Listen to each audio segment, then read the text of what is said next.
Toast, my daughter-in-law, Brittany Wallace, declared, raising her wineglass with that familiar fake smile I knew so well. To the mother-in-law who pays the bills but will never be a real mother. Her words sliced through the air, sharp as knives. The silence that followed was so thick you could cut it with scissors. My son, Ethan Wallace, looked down, embarrassed, as the other guests exchanged awkward glances. I remained perfectly still, my napkin folded neatly on my lap, watching Brittany sip her wine as if she'd just delivered the funniest joke in the world. 15 years.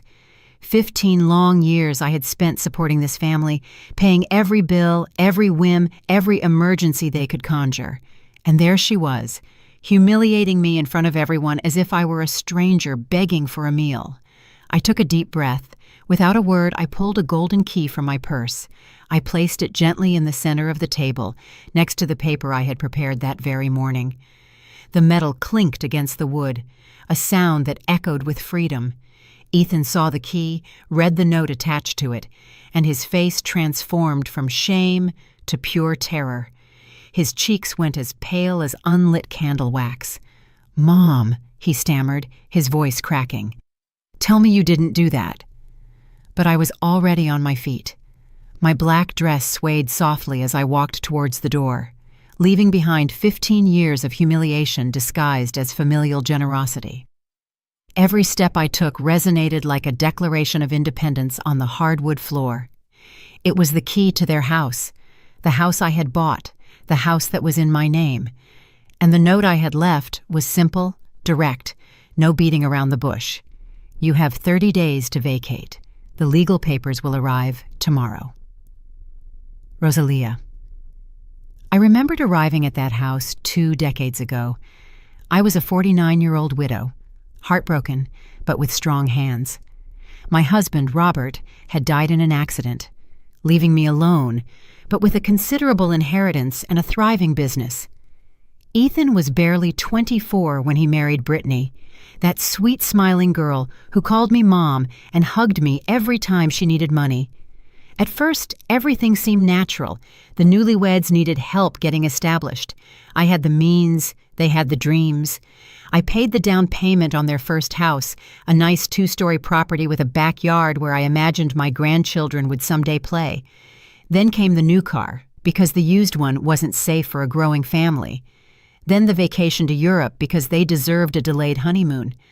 After that, the credit cards for emergencies that never seemed to get paid off.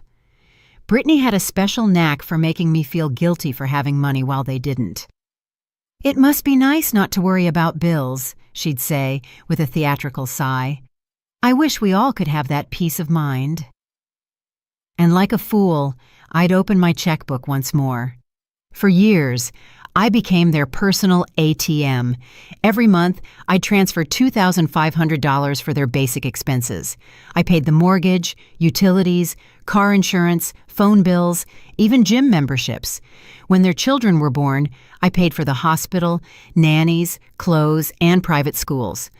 I once calculated that I had spent over $400,000 in 15 years supporting them, and not once did I receive a sincere thank you. Only expectations, only demands disguised as urgent needs, only fake smiles followed by outstretched hands. The final straw had been that dinner. Brittany had organized a family gathering, supposedly to celebrate my 69th birthday. But from the moment I arrived, I knew something was off. Her friends were there, people I didn't know, and they all looked at me with that mix of pity and superiority that I loathed.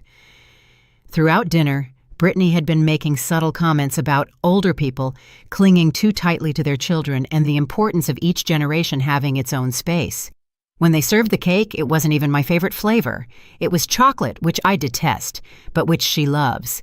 And then came that toast, that moment when my own daughter-in-law decided to humiliate me in front of strangers, turning me into the pathetic benefactor who would never be a real mother to them. But as I walked to my car that night, something had shifted inside me. I was no longer the vulnerable widow who needed to buy love. I was Rosalia Jenkins, a 69-year-old woman who had built an empire from scratch after losing her husband. It was time to remember who I really was. Upon arriving at my apartment that night, I poured myself a glass of red wine and sat by the large window overlooking the city. The lights flickered like earthly stars, reminding me of all the nights I had spent working to build what I had. My reflection in the glass showed a tired, but not defeated, woman. My green eyes still held the spark that had won my late husband's heart and intimidated more than one business competitor. I remembered the first time Ethan brought Brittany home.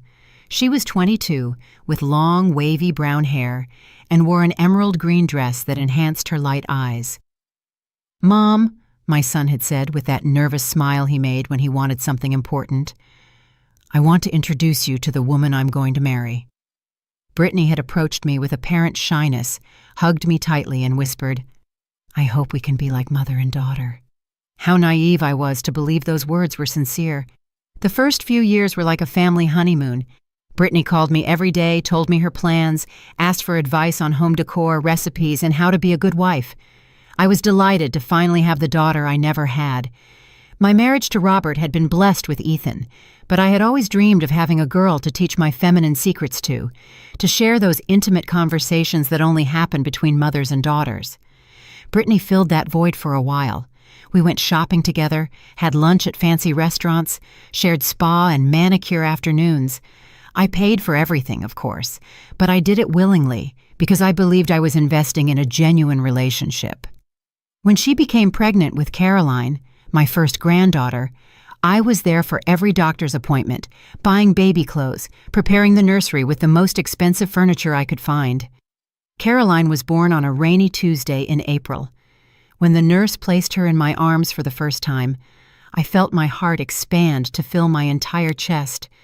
That girl had my same green eyes, my family's upturned nose, and when her tiny fingers closed around my index finger, I knew I would do anything to protect her. But things began to change subtly after Caroline's birth. Brittany no longer called me to chat, but only when she needed money for diapers, formula, or new baby clothes.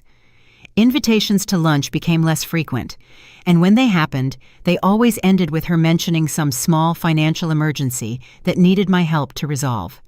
When Caroline turned 2, Thomas, my second grandson, arrived, a beautiful boy with his father's dark hair and a mischievous smile that reminded me of Ethan when he was little. With 2 children at home, expenses multiplied, and I continued to cover everything without complaint. Private schools, swimming lessons, piano, ballet for Caroline, soccer for Thomas, family vacations to Disney World, the beaches of Cancun, the theme parks of Orlando. Always me funding, always them enjoying. My son, Ethan, had stopped working 5 years ago. Brittany convinced everyone that he had an innovative entrepreneurial venture that required all his attention, but I never saw concrete results. I only saw a 39-year-old man sleeping late, playing video games while his wife organized lunches with her friends using my money. Brittany's transformation had been gradual, but constant. The shy girl I had known had become a demanding woman, accustomed to living in luxury without working for it. Her expenses had become extravagant, designer handbags that cost more than a teacher's monthly salary, brand-name shoes she wore only once, weekly beauty treatments that added up to thousands of dollars a month, and I kept paying.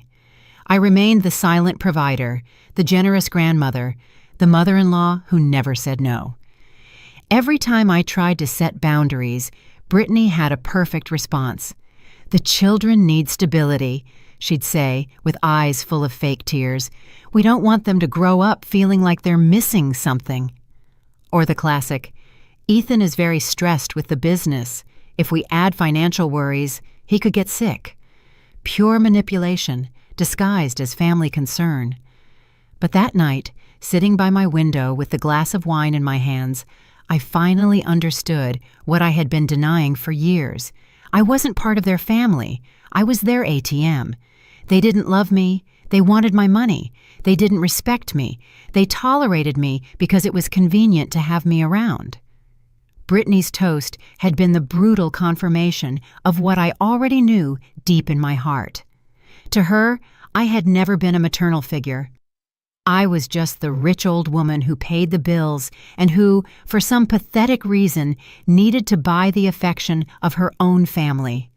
That realization should have broken my heart, but instead, it filled me with a strange sense of liberation. For the first time in 15 years, I saw the situation with absolute clarity. I didn't have to continue being the victim of their game. I had the power to change the rules. I got up and went to my desk, where I kept all my important documents. I pulled out the deeds to the house where Ethan and Brittany lived, the credit card statements I religiously paid every month, the receipts for the automatic bank transfers I had set up to cover their expenses. Everything was there, in black and white, evidence of 15 years of wasted generosity. But I also had something else. I had the legal power to stop it all. The house was in my name, the credit cards too. The bank accounts from which the money flowed to support them were exclusively mine. Technically, legally, they owned nothing. They had been living off my generosity, not their rights. And generosity, unlike legal obligations, can be withdrawn at any time. I picked up the phone and dialed my lawyer, Greg Stevens, a meticulous and discreet man who had handled my legal affairs for over a decade. "Greg," I said when he answered, even though it was almost 10 o'clock at night, "I need you to prepare all the eviction documents for the Maple Street property first thing in the morning, and I also want to cancel all authorizations for the use of my subsidiary credit cards." There was a silence on the other end of the line. "Are you sure, Rosalia? It's a big decision." "I've never been more sure of anything in my life," I replied, with a calmness that surprised even myself. At 6 o'clock the next morning, I was already dressed and ready to start the most important day in the last 15 years. I put on my pearl gray suit, the one that always made me feel powerful during business meetings, and swept my hair into an elegant bun. In the mirror, I saw the woman I had been before I became the complacent grandmother. Determined, relentless, master of her own destiny. My first call was to the bank. "Good morning. This is Rosalia Jenkins. I need to immediately cancel all scheduled automatic transfers from my main account." The employee asked me to confirm each transaction, $2,500 monthly for Ethan and Brittany's basic expenses. Canceled. $800 for Brittany's car payment. Canceled. $500 for the children's extracurricular activities. Canceled. $300 for the country club membership. Canceled. "Are you sure you want to cancel all these transfers, Ms. Jenkins?" the employee asked with evident concern. "Completely sure," I replied without hesitation. "And I also want you to cancel all additional credit cards associated with my account, those in the name of Ethan Wallace and Brittany Wallace." I heard the rapid typing of her computer. "Understood. The cards will be blocked immediately. Is there anything else I can help you with?" "Yes. I want to change all my account access passwords and set up alerts for any unauthorized access attempts." After finishing with the bank, I called Greg. He had already started preparing the legal documents I had requested the night before. "The eviction papers will be ready this afternoon," he confirmed. "Under state law, you have to give them 30 days' notice, but since they haven't paid rent or utilities, they are technically living there out of your generosity. That gives us more legal leeway." "Perfect," I replied. "I also want you to review all loans or financial commitments they may have acquired using my name as a reference, if there's anything I need to know immediately." My phone started ringing around 10 o'clock in the morning. It was Ethan. I let it ring until it went to voicemail. Then Brittany called, also going straight to voicemail. After 15 missed calls, I finally decided to answer. "Mom, what's going on?" Ethan yelled into the phone. "Brittany went to the supermarket and her card was rejected.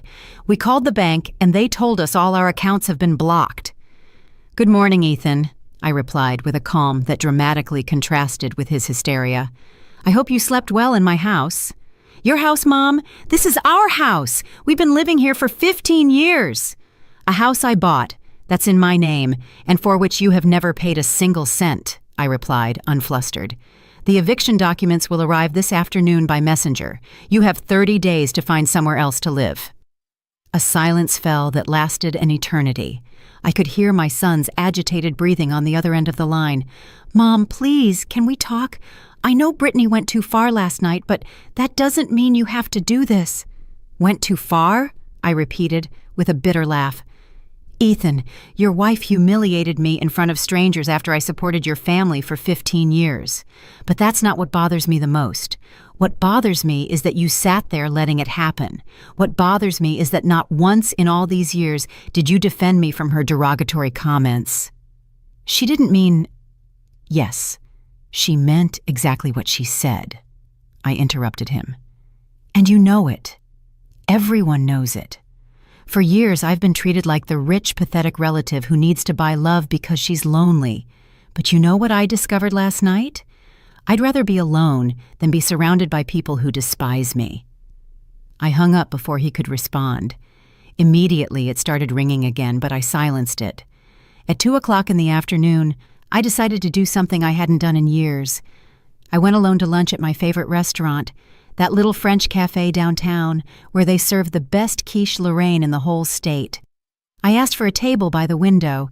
I opened a book I had been waiting to read for months and enjoyed a quiet meal, without having to listen to complaints about money, without having to feign interest in Brittany's manufactured dramas, without having to pretend that her children respected me when they had clearly learned from their parents to see me only as a source of funding.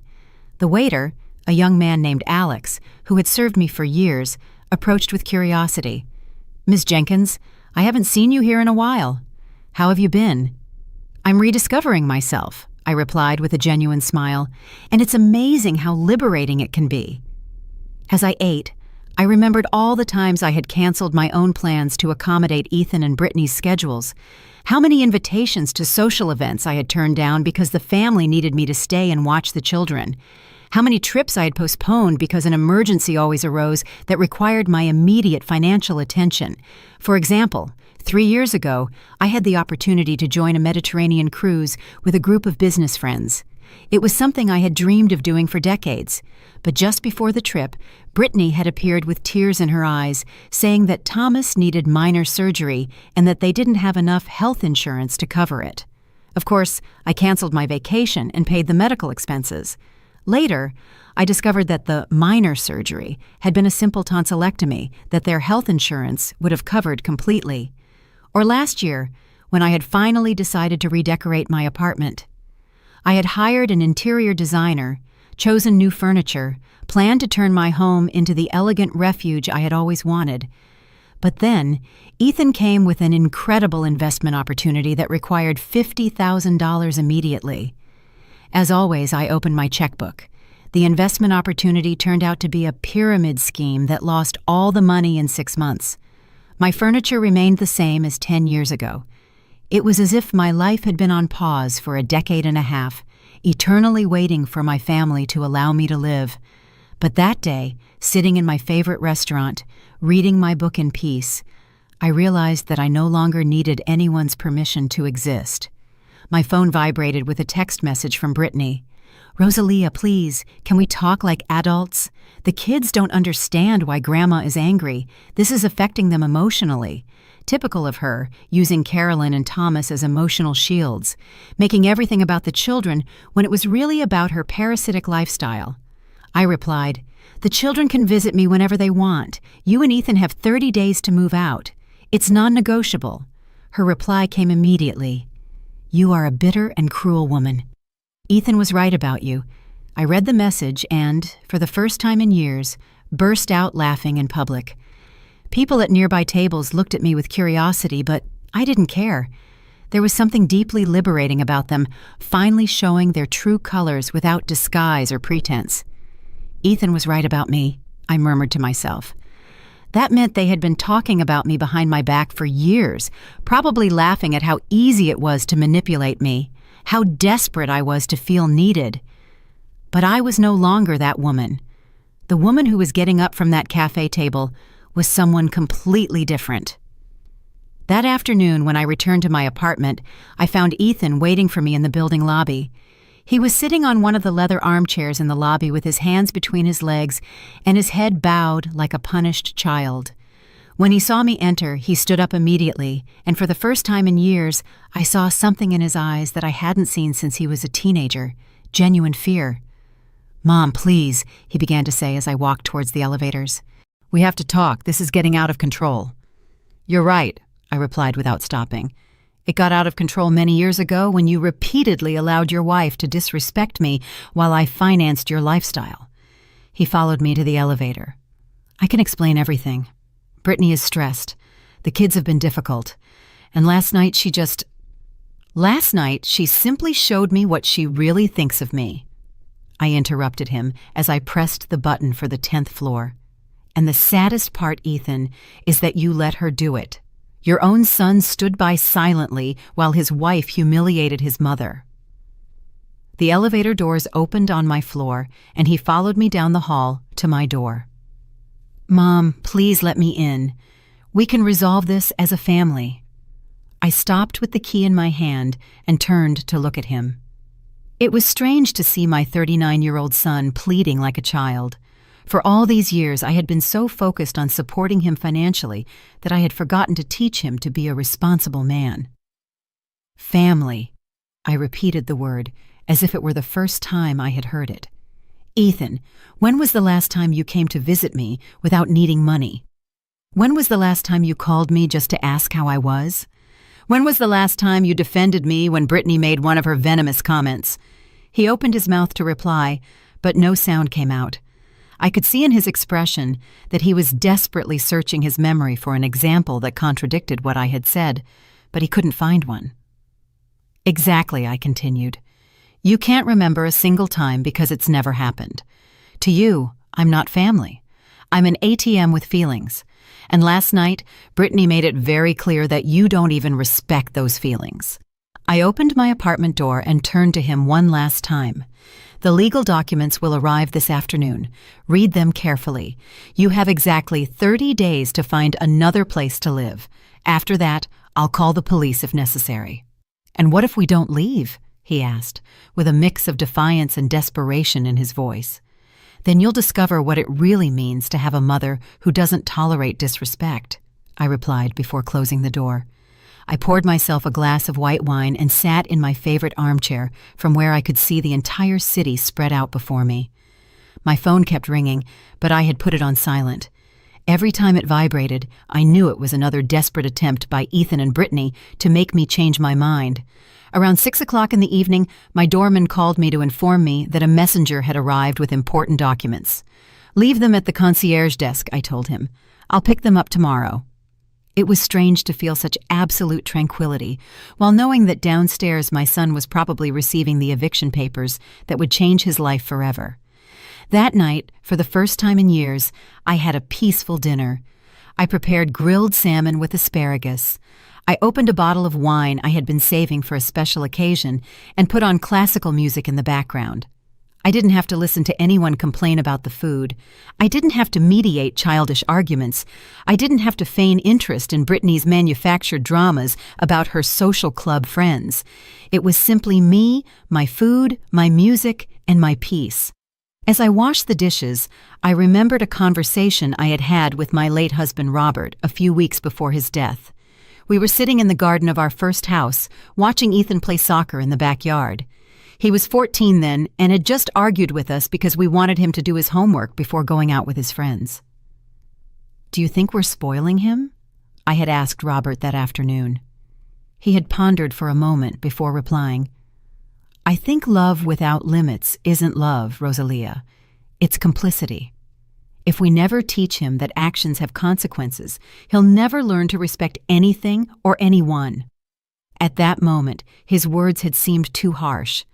Ethan was our only son, and after 3 miscarriages, he had become our miracle. I wanted to give him everything I hadn't had in my own childhood. I wanted him to feel unconditionally loved, protected, safe. But now, almost 25 years later, I understood what Robert had meant. My limitless love had created a man without responsibilities. My unconditional generosity had raised someone who valued nothing because he had never had to work for it. And the worst part of all was that I had allowed that pattern to extend to his wife and children. Caroline and Thomas, my beloved grandchildren, were growing up with the same mindset. They expected Grandma Rosalia to pay for everything, from their expensive schools to their extravagant vacations, without ever teaching them the value of effort or genuine gratitude, but it was too late to change that. My phone vibrated with a text message from a number I didn't recognize. "Grandma, it's Caroline. Mom lent me the neighbor's phone because she says we can't use ours. Is it true that you don't love us anymore? Why is Dad crying?" My heart broke. Caroline was only 14, the same age Ethan had been in that conversation with his father in the garden. It wasn't her fault that she had grown up in an environment where Grandma's money was taken for granted. I replied immediately, "My love, of course I love you. I love you and Thomas more than anything in the world, but sometimes adults have to make difficult decisions to teach important lessons. Can you come over tomorrow after school so we can talk?" Her reply came quickly, "Yes, but Mom says we can't go to your house because you're very angry." "Your mom is wrong. My door is always open to you. Tell your dad I'll expect you both tomorrow at 4 o'clock in the afternoon. Just you and Thomas. Your mom and dad and I have adult conversations to resolve first, but you two will always be welcome at your grandma's house." After sending that message, I felt calmer. My grandchildren didn't have to pay for their parents' mistakes, but they needed to understand that actions have consequences, and that respect is not optional in family relationships. That night, I slept better than I had in months. I didn't have nightmares about unpaid bills. I didn't wake up worrying about whether Ethan had found a job. I didn't stay awake calculating how much money I would need to transfer next month to keep my family afloat. For the first time in 15 years, I slept like a free woman. The next day, I woke up feeling as if I had emerged from a 15-year coma. The sun streamed through my bedroom windows with an intensity I hadn't noticed in a long time, and for the first time in years, I didn't check my phone immediately upon opening my eyes. I was in no hurry to see how many missed calls or desperate messages I had received during the night. I prepared a full breakfast: scrambled eggs, toast with homemade strawberry jam, freshly ground coffee, and fresh orange juice. I ate slowly, savoring each bite as I read the newspaper in peace. It was incredible how different things tasted when you didn't have to gulp them down quickly between one financial emergency call and another. Around 10 o'clock in the morning, Greg called me to confirm that the documents had been delivered. "Ethan signed for them last night," he informed me. "He also called me 3 times early this morning, but as you told me, I didn't answer. Do you want me to handle all legal communication through my office?" "Yes, please," I replied. "And Greg, I also want you to prepare my will again. There are going to be significant changes in the distribution of the inheritance." There was a silence on the other end. "Are you sure, Rosalia? These decisions can be irreversible."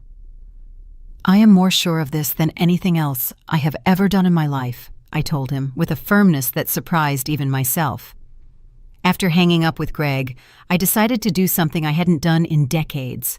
I called my sister Brenda, who lived in Miami, and with whom I had gradually lost contact during the years of intensive parenting of my parasitic family. "Rosalia?" she answered with evident surprise. "My goodness, it's been so long. How are you?" "How are you, Brenda?" I began, and for the first time in years, I could talk about my life without having to pretend that everything was perfect. I told her the whole story, from the early years of generosity to Brittany's humiliating toast, from the bank transfers to the eviction documents. My sister listened in silence for almost an hour. When I finished, she sighed deeply. "Rosalia, do you know what hurts me most about all this?" she finally asked. "What?" "That all these years, every time I called you, you talked to me as if you were the happiest woman in the world. You told me about family vacations, about the grandchildren's achievements, about how close you were as a family. I even envied you because I thought you had the perfect family, while I, here, single and childless, felt incomplete." Her words hit me like a slap of reality. "I guess I had convinced myself that it was true," I admitted. It was easier to believe I was buying genuine love than to accept that I was being used. "Sister, what you've done isn't cruelty, it's survival, and it was about time." After talking to Brenda, I felt validated in a way I hadn't experienced in years. Someone who had known me since childhood, someone who had nothing to gain or lose from my financial decisions, was telling me that I had done the right thing. At 3:30 in the afternoon, I prepared to receive Caroline and Thomas. I bought their favorite cookies, prepared hot chocolate, and tidied up the living room to make them feel comfortable. Whatever conversation we were going to have, I wanted my grandchildren to know that my love for them had not changed. They arrived precisely at 4 o'clock, accompanied by Ethan, who looked as if he hadn't slept in days. His eyes were red, his clothes wrinkled, and he had that defeated expression I hadn't seen since he was a teenager, and Robert had punished him for breaking a window playing ball at home. "Mom," he began to say, but I stopped him with a gesture. "Ethan, this conversation is with Caroline and Thomas. You can wait for them in the building lobby. They are my grandchildren, and I am their grandmother, and I have the right to speak with them alone, especially after everything that has happened." He wanted to protest, but Caroline, who had always been more mature than her age suggested, placed a hand on his arm. "Dad, it's okay. We need to talk to Grandma." Once Ethan left, I served them cookies and hot chocolate, and we sat in the living room. Caroline, at 14, looked at me with those green eyes so similar to mine, full of confusion and concern. Thomas, 11, seemed more interested in the cookies, but I could tell from his body language that he was also nervous. "Grandma," Caroline began, "is it true that you're taking away our house? Mom has been crying all day, and Dad hasn't left his room." I took a moment to choose the right words. These children deserved honesty, but they also deserved the information to be presented in a way they could understand. "Caroline, Thomas, do you know where the money comes from that pays for your house, your school, your vacations, your clothes?" Thomas shrugged. "From Mom and Dad, I guess." "No, my love, it comes from me. For 15 years, I have paid for everything in your house. The house is in my name. The bills are paid by me. Even the food you eat every day is bought by me with my money." Caroline looked at me with wide eyes. "Seriously? Dad doesn't work?" "Your dad says he has a business, but that business has never produced enough money to support the family. And your mom doesn't work either." "But then why do they always say they don't have money for things we want?" Thomas asked with genuine confusion. "Because it's easier to say there's no money than to explain that the money isn't theirs. It's mine." Caroline, who had always been the more intuitive of the two, began to connect the dots. "That's why whenever we want something expensive, Mom says, 'Ask Grandma,' or 'See if Grandma can help us.'" "Exactly. But Grandma," Caroline continued, "if you pay for everything, why does Mom always talk as if we're asking you for favors?" That question broke my heart because it showed that my 14-year-old granddaughter had already begun to notice the toxic dynamics in her home. "Because your mom doesn't want you to know the truth. It's easier for you to think that I'm the generous grandma who helps out once in a while, instead of admitting that you live completely off my money." Thomas stopped chewing his cookie. "Does that mean we're poor?" "It means that your parents have chosen not to work because they know I'm going to pay for everything, but that situation ended last night."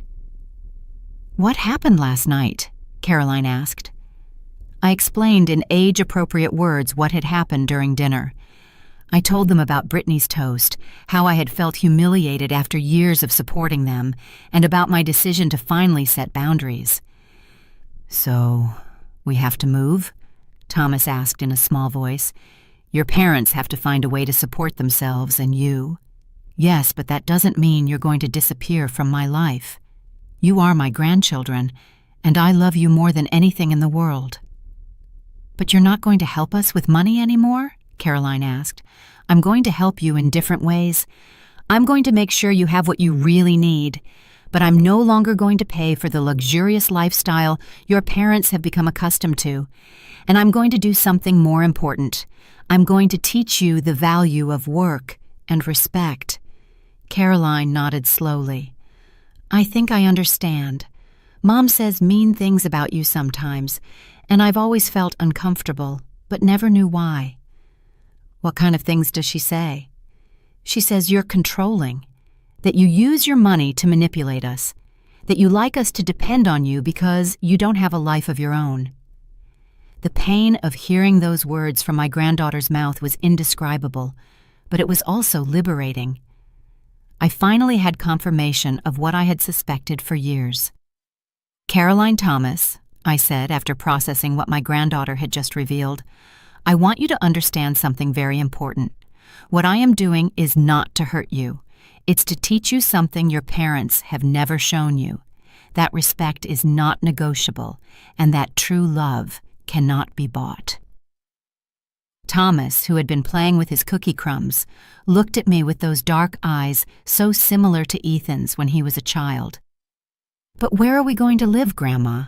All my friends are at my school. Your dad and Mom are going to have to find jobs and look for a house they can afford with their own money. And yes, it's possible that you'll have to change schools to a public one and that you won't be able to have all the expensive things you're used to."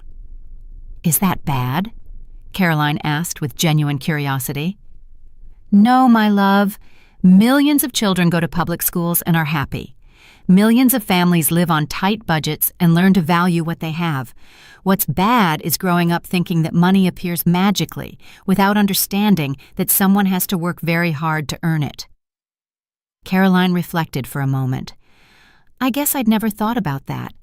Whenever I want something, I just ask Mom.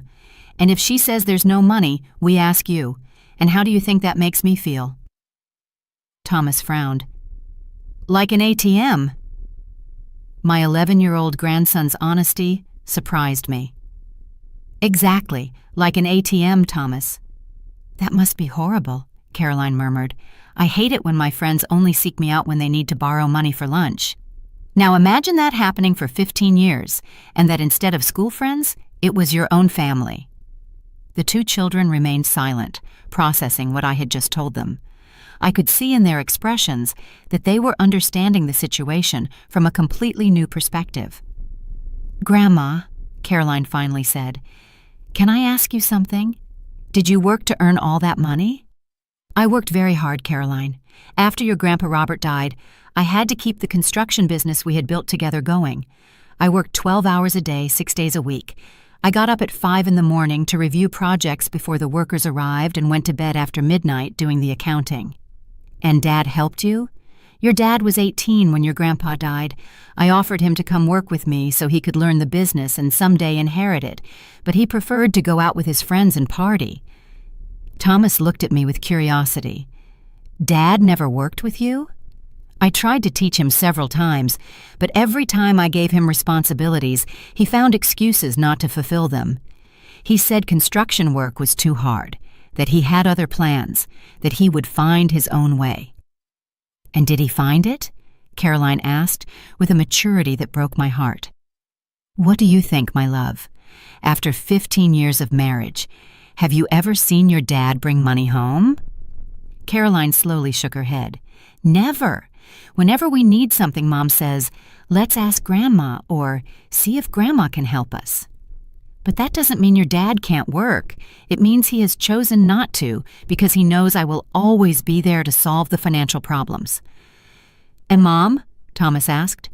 "Your mom is an intelligent and capable woman. She speaks 3 languages. She has a business administration degree, and before marrying your dad, she worked at a marketing company. But since they got married, she decided it was easier to live off my money than to use her own skills." The children exchanged glances that contained a deeper understanding than they should have at their age. It was sad that they had to learn these truths this way, but it was also necessary. "Grandma," Caroline said after a long silence, "we've been unfair to you too." Her question surprised me with its honesty and maturity. "You are children, Caroline. It's not your responsibility to understand adult financial dynamics, but you can learn from this situation. What can we learn?"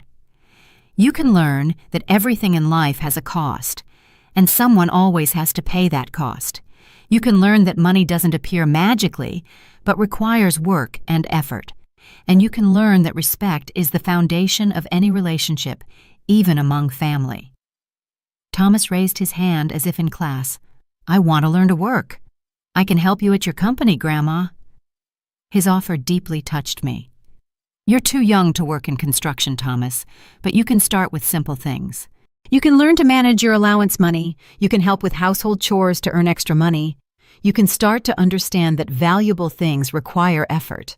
And me? Caroline asked. I'm already 14.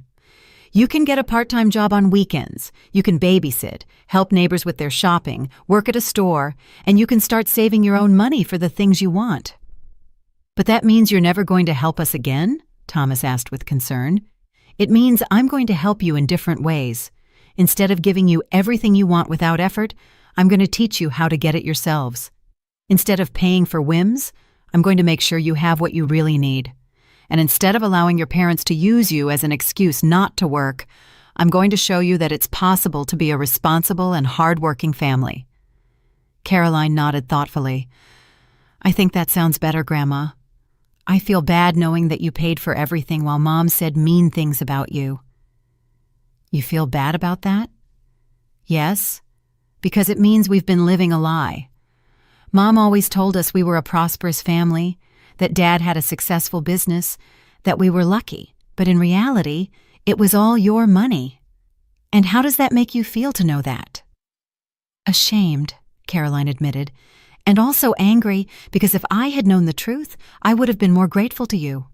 I would have said thank you every time you paid for something, instead of taking it for granted.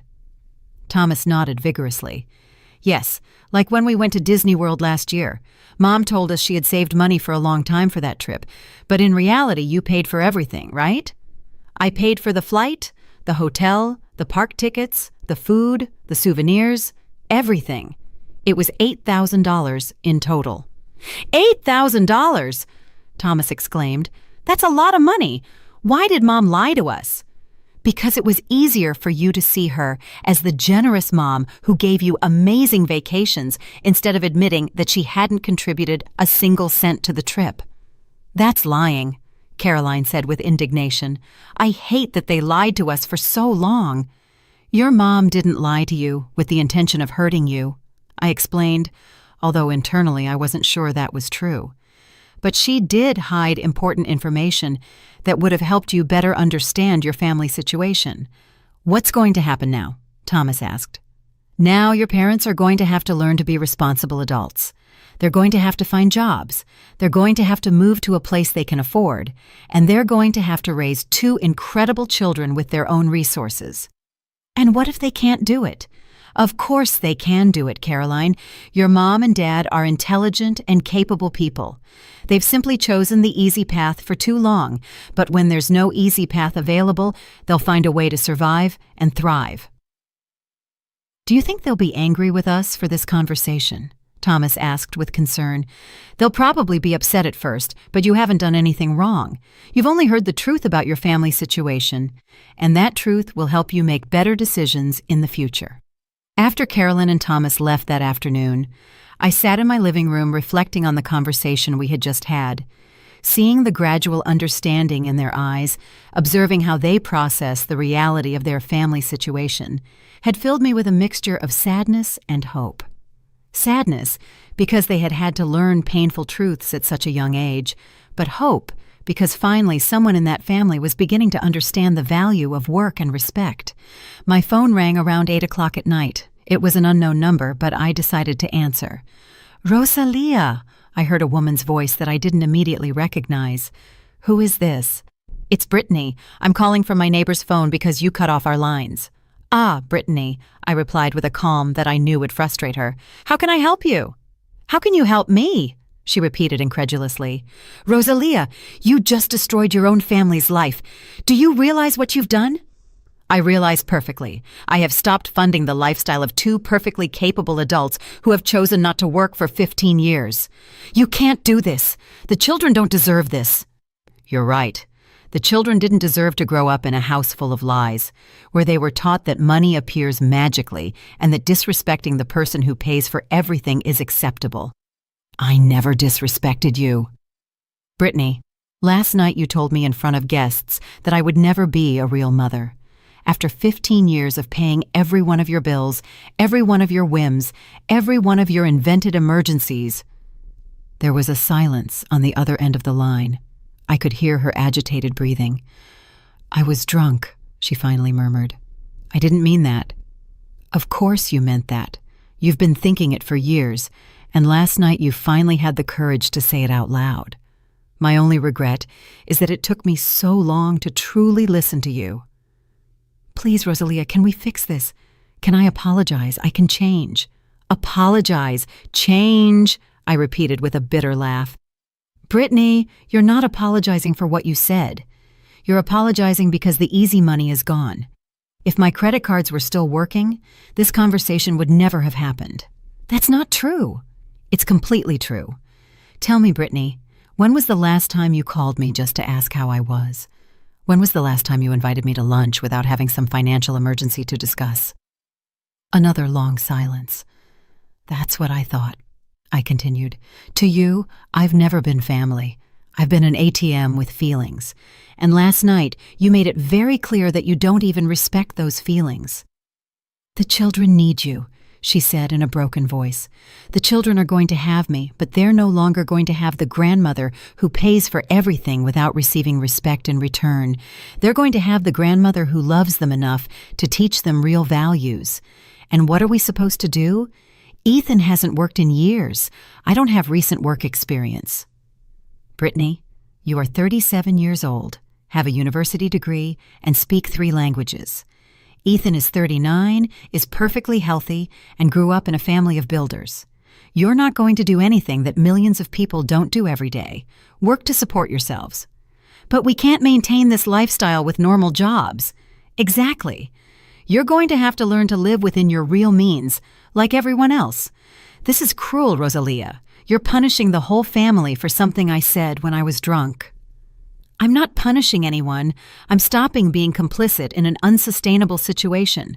For 15 years, I've allowed you to live beyond your means using my money. And for 15 years, you've shown less and less respect towards me. That's not true. No, Brittany. Do you know how much money I've spent on your family in the last 15 years? No, I don't know exactly. $422,000. That amount doesn't include birthday and Christmas gifts, vacations, or emergency medical expenses. It only includes basic monthly expenses. I heard a choked whimper on the other end of the line. And do you know how many times in those 15 years you've invited me to dinner to thank me? How many times have you organized something special for me, paid for with your own money? You, us. 0 times, Brittany. Not a single time. Every dinner, every celebration, every gift I've received from you has been indirectly paid for with my own money. I didn't know you were keeping track of all that. I wasn't keeping track until last night. Last night, I sat down and reviewed all my bank records, and for the first time in 15 years, I saw the complete reality of what had been happening. Rosalia, please, give me one more chance. I can change. We can change. One more chance. Brittany, you've had 15 years of opportunities, 15 years to show genuine gratitude, to try to contribute financially to your family, to show me the basic respect that anyone deserves, especially someone who has sacrificed so much for you. What do I have to do? Kneel? Beg you? That's what you want. What I want is impossible, Brittany. I want to get back 15 years of my life. I want to get back the respect I lost from my own son for allowing you to treat me the way you did. I want to get back the dignity I sacrificed every time I pretended that your insults disguised as jokes were acceptable. Never insulted you. No? What did you say to me every time I arrived at a family gathering? Here comes the savior. What would we do without generous Rosalia? Luckily, we have someone who can solve our lives. Those were compliments. They were cruel sarcasms, and you know it. Every one of those comments was a way of reminding me that you saw me as the pathetic relative who needed to buy love because she had no life of her own. I never thought that. Brittany, last night you said exactly that in front of a group of strangers. You said I would never be a real mother. Do you know what that means to a woman who lost her husband at 49 and dedicated the next 20 years of her life to caring for her family? I heard sobs on the other end of the line. It means, I continued, that after 2 decades of sacrifices, my own daughter-in-law considers that everything I have done is worthless because I didn't give birth to my grandchildren. I didn't mean that. Of course you meant that. And you know what, Brittany? You're right. I'm never going to be their biological mother. But it's also true that their biological mother is never going to be able to give them what I have given them: financial stability, quality education, opportunities, and above all, the example of what it means to work hard for what you want. Please, Rosalia, the children are asking me what's going to happen. I don't know what to tell them. Tell them the truth, Brittany. For the first time in their lives, tell them the whole truth about their financial situation. Explain that they're going to have to move because you never paid for the house they live in.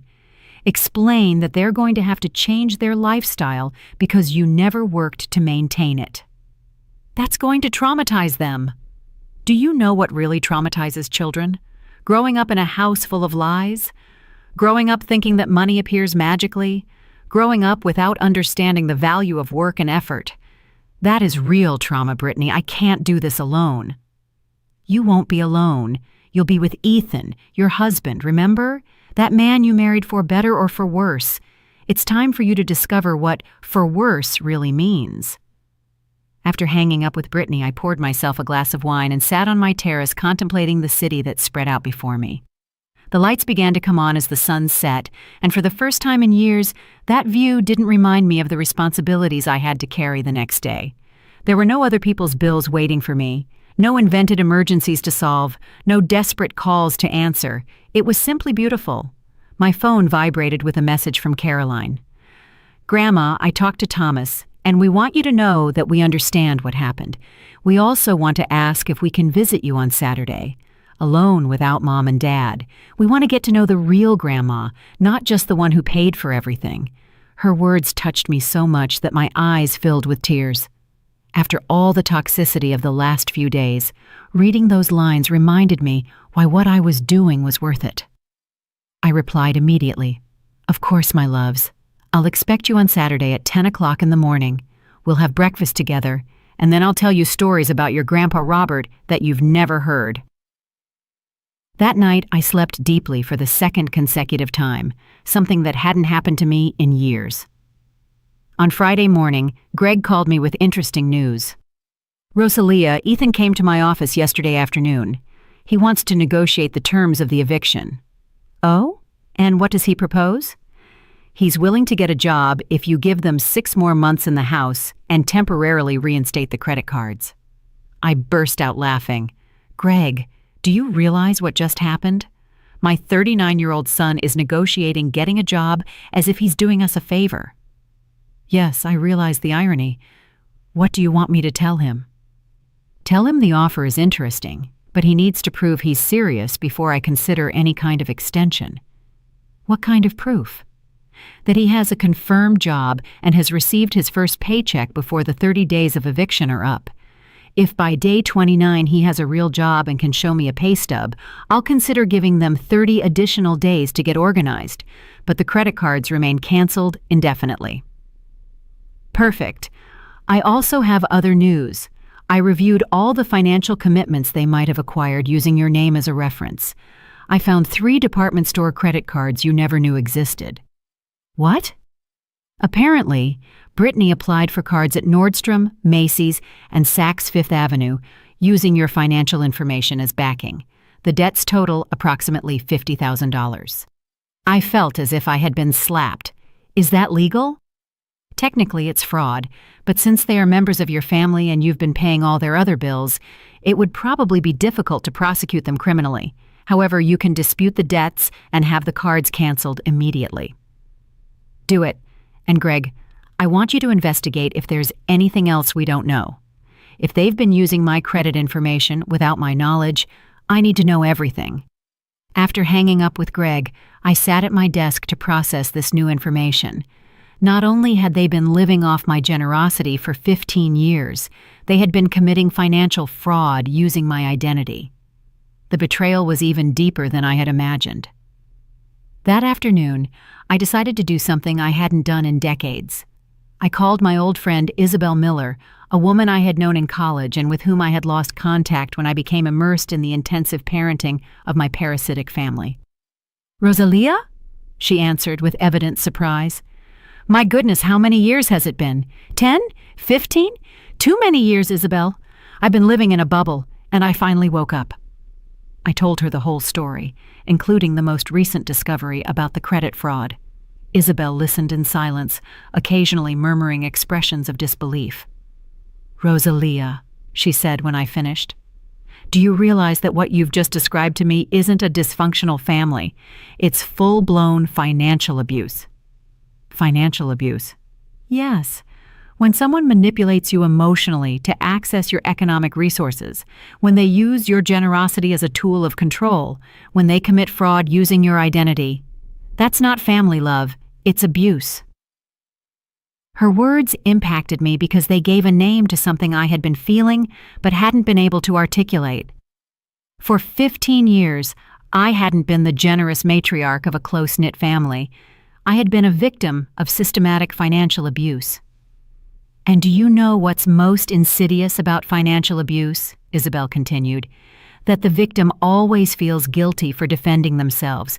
They make you believe you're selfish for wanting boundaries, that you're cruel for protecting your resources, that you're a bad person for not allowing yourself to be exploited indefinitely." "Is exactly how I felt all week," I admitted. "Sometimes I wonder if I'm being too hard on them." "Rosalia, listen to me closely. A mother who supports her adult son for a year while he looks for a job is being generous. A mother who supports her adult son for 5 years while he finds his way is being complacent.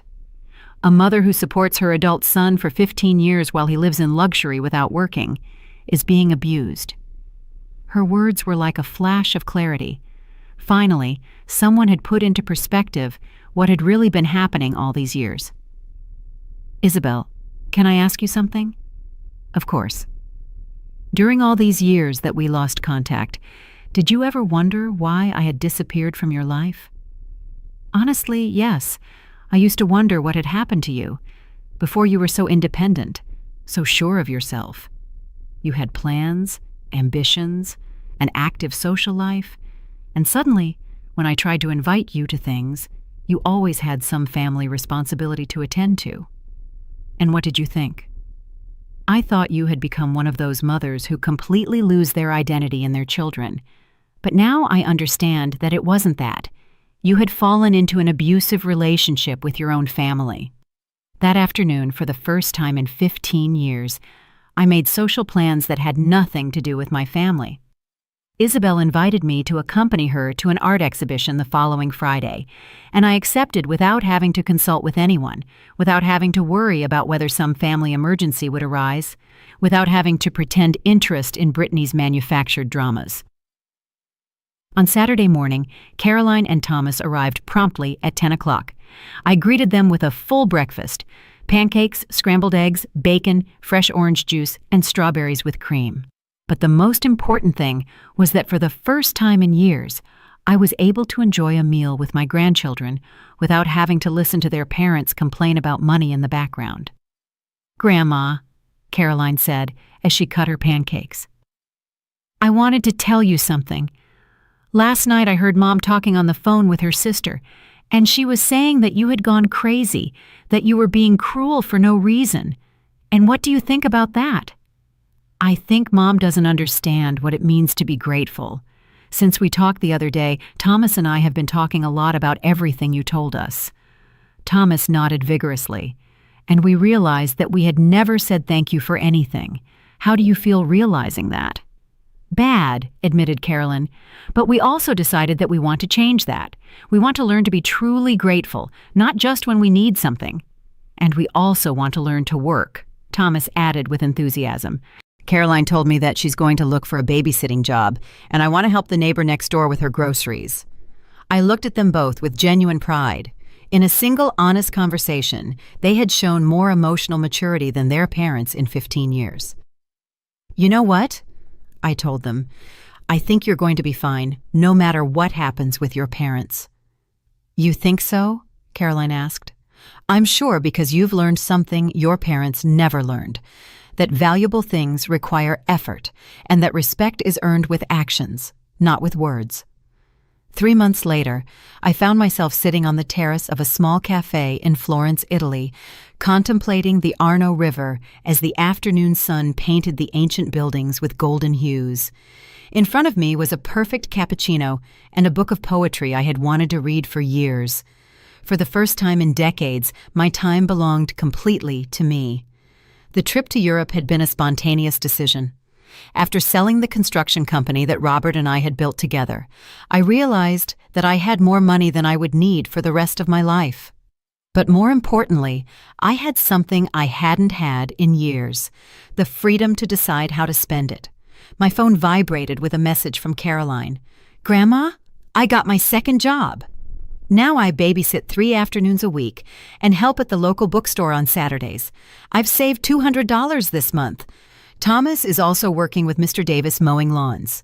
Dad finally got a job at a construction company, and Mom is working part-time at a translation office.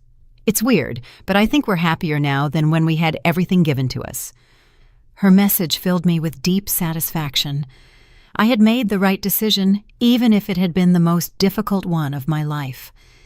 Ethan had called me 2 weeks ago for the first time in 2 months. His voice sounded different, more mature, less childish. "Mom," he had said, "I want you to know that I got a job at Rivera Construction. I started as a basic laborer, but the foreman says I have potential to move up if I work hard." "I'm glad to hear that, son. I also want to apologize.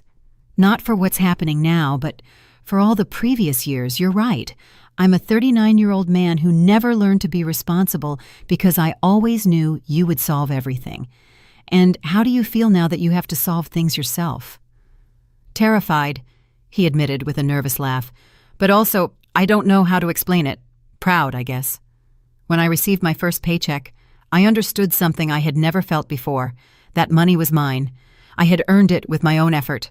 And Brittany is struggling more than me. She's still angry with you. She still thinks you were too harsh, but she's working, and the children respect her more now that they see her making an effort.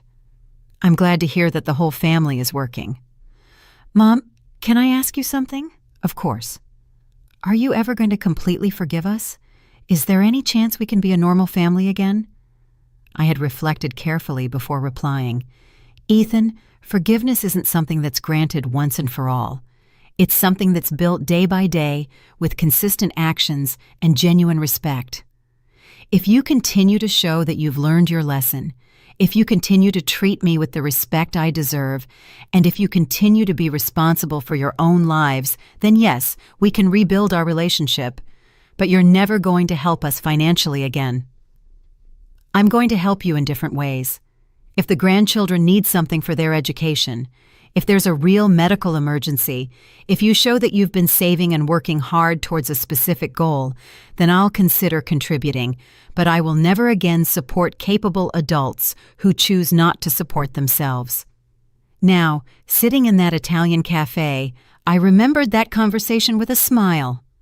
90 days had passed since I cut off all funding, and my family had not only survived, but was thriving in ways that never would have been possible while they lived off my money. Greg had sent me a report the previous week. Ethan had already received 3 raises in 2 months for his work ethic. Brittany had been promoted to coordinator at the translation office. The children were adapting well to their new public school, where Caroline had been elected class representative, and Thomas had joined the soccer team. More importantly, they had learned to live within a budget. They had sold Brittany's luxury car and bought a used but reliable one. They had moved into a 2-bedroom apartment that, although smaller than my house, was cozy and paid for with their own money. They had learned to cook at home instead of eating at expensive restaurants, and had discovered that some of the best family experiences didn't require money. Walks in the park, game nights at home, homemade meals prepared together. Caroline had told me in one of our weekly calls, "Grandma, it's strange, but I think I understand better now what it means to be a family. Before, when we had everything we wanted, we never appreciated anything. Now, when we buy something special, like pizza on Friday night, it feels like a real celebration." That transformation confirmed that I had made the right decision. My grandchildren were learning values that would stay with them throughout their lives: the value of work, the satisfaction of their own effort, the importance of gratitude, and the difference between wants and needs. As for me, these 3 months had been revealing in ways I never expected. I had rediscovered who I was when I wasn't defined by my financial utility to others. I had reconnected with old friends, explored hobbies I had abandoned decades ago, and traveled to places I had dreamed of visiting. But more importantly, I had regained my dignity. That afternoon in Florence, as the sun set over the river, I called Isabel. "How's your European adventure going?" she asked with evident joy in her voice. "It's been transformative, but Isabel, I think I'm ready to come home." "Are you tired of beautiful Italy?" "No, quite the opposite. I feel so good about myself that I no longer need to be running away from my old life. I'm ready to build a new life at home, a life where I am the protagonist, not just the financier of others' lives. And your family? They'll be fine. In fact, they're better than they've been in years. And when I return, I'm going to have a different relationship with them, one based on mutual respect and genuine love, not economic dependence." That night, in my hotel overlooking Florence Cathedral, I wrote in my personal diary for the first time in decades. Today, I turned 70 in the most beautiful city in the world. But the most beautiful things aren't the works of art I've seen or the breathtaking landscapes. The most beautiful thing is the feeling of having regained my life. For 15 years, I became a shadow of who I had been, living solely to be useful to others who didn't value me. I believed I was being a good mother and grandmother, but in reality, I was being a bad life teacher. Now my grandchildren call me to tell me about their work achievements, not to ask me for money. My son speaks to me with respect because he has learned that respect is earned.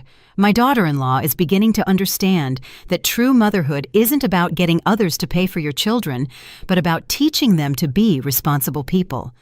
And for the first time in decades, I am free. It's not revenge I've found. It's liberation. It's not cruelty I practiced. It's tough love, the kind of love that sometimes requires saying no to teach important lessons. Tomorrow I return home, but I don't return as the same woman who left 3 months ago. I return as Rosalia Jenkins, successful businesswoman, independent woman, loving but firm grandmother, and above all, a person who no longer needs to buy anyone's love, because I have learned the most important lesson of all. The love you have to buy isn't worth what it costs. I closed the diary and looked out my hotel window one last time. Tomorrow, the journey back would begin, but I was no longer the same woman who had fled a humiliating dinner 3 months ago. I had found something more valuable than all the money I had spent in 15 years of misguided generosity. I had found my dignity, and this time, no one was going to take it from me. Did you like my story, and which city are you listening from? Let's meet in the comments. If you like the story, you can support me by sending a super thanks so I can keep bringing more stories like this.